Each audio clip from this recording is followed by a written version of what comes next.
Well, West Texas will soon be home to what's being called the GW Ranch, an enormous planned complex of gas power plants and data centers near the oil fields of the Permian Basin.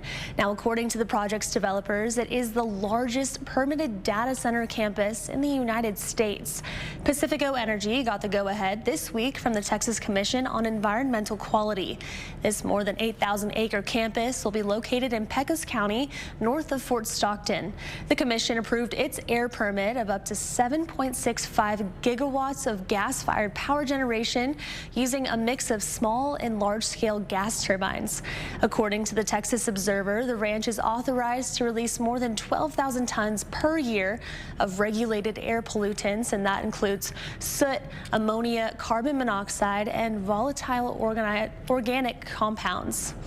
Now, as electricity prices rise nationwide and large data center loads place growing pressure on regional grids, the energy company says its development philosophy is intentionally designed to protect ratepayers. Its private grid combines natural gas turbines, solar, and battery storage. And Pacifico says because of that, the Texas energy grid will not be affected, keeping the price tag unchanged for you.